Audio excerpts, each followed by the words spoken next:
Yo, what's going on, guys? Gray here with another Genshin Impact video. In today's video, you clicked on this because you want to know all about Xiangling. She is a really cool pyro character that you can add to your team. She's a badass little chef. She's like the Gordon Ramsay of Genshin Impact. She'll whoop your ass if you mess up your cooking. And the storyline when you get introduced to her is all about this little cooking contest. It's very cute and very fun. And the best thing about Xiangling is that you can actually add her to your team for free. You can earn her through the game.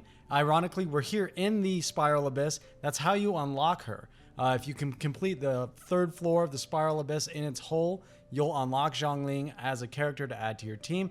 No money needed. You can just add her to your team, and she's very solid. She's like an A-tier support type character. You can build her to do some solid damage, but we're going to show off her abilities a little bit. I'm just going to start up this challenge. And you can see her E ability summons her adorable little panda bear, and he's going to spit fire at everyone like that and light them up. And she uses a pole arm, so she attacks very quickly. She can hit all of these targets, and you can also hold it to do the little dash attack like that. And her ultimate is really cool. I really like it. It summons this fire tornado that swirls around you, but the best part about it is that you can swap to your other characters and continue to have the fire tornado up while you're using it. That's what makes her sort of a support character. It's very strong. A lot of her talents and abilities also make it so when enemies get hit by her panda bear, they're going to take additional fire damage and things like that. Their resistances will get dropped. We're going to take a look at her talents and abilities here to get a deeper look. Taking a look at young Lingling's talents, that's what I like to call her, there's nothing too crazy you need to acknowledge here, but I want to point out one cool mechanic that she has. And once you ascend her, you'll unlock this eventually, but it makes it so that when Gooba's attack, her little panda bear, when it ends, he drops a chili pepper on the ground. And if you go and pick up the chili pepper, it's going to give you a 10% attack buff for 10 seconds. It's a little silly mechanic, but it's a nice buff to get, and it's just some goofy fun, and it plays into her character really well. She's really cool. As far as her constellation goes, there's one perk you need to be aware of, and it's this one right here. Oil meets fire. This says the last attack in a normal attack sequence applies the implode status onto the enemy for 2 seconds. An explosion will occur once its duration ends that deals 75% of her attack as AoE pyro damage. Again, just like with our other characters, this scales with her attack stat, deals 75% of her attack stat, so it's going to be really important through her weapons and artifacts that we buff that attack stat as much as possible. Speaking of, we're going to look at her weapons next, and we'll talk about what I'm sort of using right now and what you'll want to go for in game is in her best in slots. You can kind of build her a couple different ways, so it's going to be a little more interesting, but let's dive into it. Oh boy, am I about to get roasted.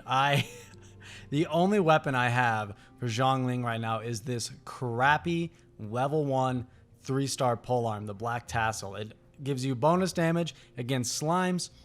It's not very good. I need to get a better weapon for Xiangling, but that'll let us segue into what you might want to look for her. You have two ways of kind of building her. You can really build her to be DPS if you want her to, but I would really recommend building her out to be sort of a support character just because her ult is so strong that you can pop it and switch to another character. That's a really nice utility to have. As far as DPS weapons go, or support weapons rather, there's two you can really pick from the end game, and one of them is a 5-star weapon. Of course, if you get really lucky and land your hands on it, that's awesome. That's the Skyward Spine. It's going to make it so you get increased crit rate, normal attack, your attack speed will get buffed, and things like that.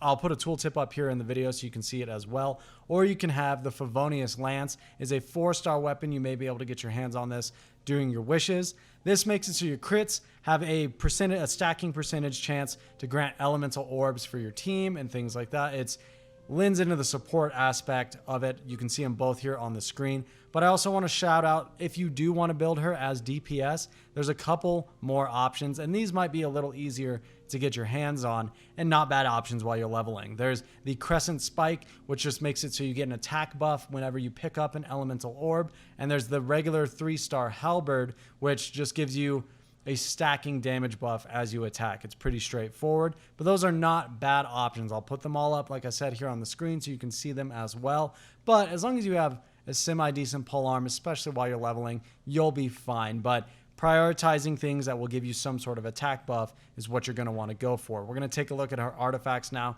It's a very similar situation depending on how you want to build her.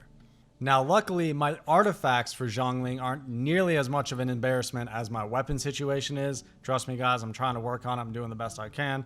But the set I'm using on her right now is the martial artist set. It's just one I found that sort of works pretty good for her, and it's going to give you increased normal attack and charged attack damage, and after you use an elemental skill, it'll give you another damage buff as well. Not a bad set at all, especially while you're leveling. You can throw it together pretty easily. Playing through the story, clearing things out, you'll get your hands on this set. It's not a bad one for her, but like we talked about previously, building her to be support versus DPS, towards endgame, if you really want to build her into that support role, you're going to want the Crimson Witch set of artifacts. It's going to come from in-game activities, domains, and boss fights all over the world. And this gives you just a straight pyro damage bonus. It's a very nice bonus to have. And whenever you overload someone, it's going to do increased damage, basically. So it just makes it so when she comes into the field to pop her abilities, she does some solid damage. You can swap back out and continue with your main DPS. Alternatively, you could also run the Gladiator's Finale. I'm sure you guys are seeing this on tons of characters. The other two characters I've done so far can also utilize this set. Gives you that nice attack buff right up front, and if you're using a sword, claymore, or pole arm, it's going to increase your attack damage by 35%. A very solid set to go after, and when you're in the mid game, you can actually target that Gladiator's Finale set. I'm in the middle of doing that right now. I'm trying to get that full set so I can start testing it out on some characters.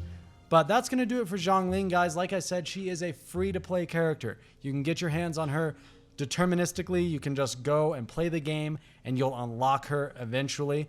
And she's really, really cool. She can also drop from the wish banners, which is kind of nice. Actually, when I first got her, she dropped from a wish. And then when you go and do the Spiral Abyss, you can unlock one of her constellations for free. So either way, it's a good situation. You'll be able to throw her on your team. She's definitely worth checking out. She's better than Amber, I gotta say that, and she's my only other pyro, so I wanted to check her out and share it with you guys. If you found the video helpful, consider leaving a like below and smash that subscribe button if you want to see more Genshin content like this. I enjoy doing these types of build videos. As I progress further in the game, I'll be able to show off more in-game stuff, so I'm excited to get there as well. Thank you guys for checking out the video again. Take care.